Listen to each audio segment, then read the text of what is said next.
Hello hi नमस्ते welcome to my YouTube channel. So आज आम कथा आज कि आम स्पेशल टॉपिक जोटा कि एलटीआर ऊपर कथा हाँ leave training reserve teacher. Okay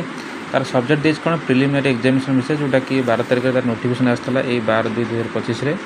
आउ स्पेशल इनफर्मेशन होची जोटा कि तार थला प्रिलिमिनरी एग्जामिनेशनटा सेटा वर्तमान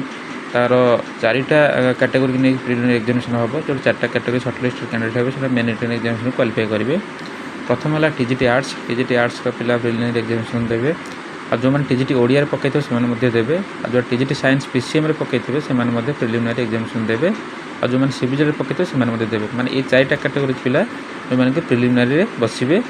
फास्ट एग्जाम देवे प्रिलिमिनरी एग्जामिनेशन क्वालिफाई कले मेन एग्जाम देवे।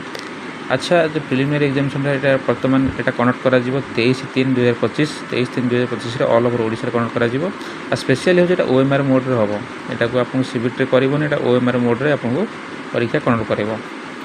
माने ओएसएससी आप ओडिशा स्टाफ सिलेक्शन कमिशन जोटा कि ओएमआर मोड्रे आपको प्रिलिमिनरी एग्जामिनेशनटा कर आउ स्पेशल रहा जो मैंने रहिले Hindi teacher Sanskrit teacher Telugu teacher Urdu teacher physical education PT teacher से आउ पिला सर्टेज हो प्रिलिमिनरी न करके डायरेक्ट मेन एग्जामिनेशन कर ओके से प्रिलिमिनरी करनी डायरेक्ट मेन एग्जामिनेशन को बसैब से मेन एग्जामिनेशन क्वालिफाई कले डॉक्यूमेंट वेरिफिकेशन बस आप नेक्स्ट स्टेप जहाँ करा से करेंगे। किंतु ये जो 4टा रही आर्ट्स ओडिया पीसीएम आ सीबीजेड से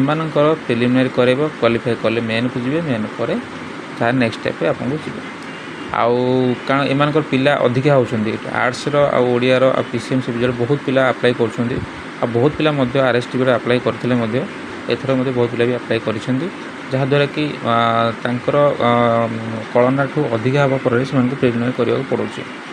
तेणु सब बड़ कथा हो ओएमआर मोड्रे हम आ बहुत भल कथा आ स्पेशली भिडियोटी भल लगी बहुत मात्रा शेयर करूँ आउ पिला जनातु पिला जी न जानी पिला जापर ये वीडियो देखिए ओके आ मो चैनल को सब्सक्राइब करूँ रोचे थैंक यू।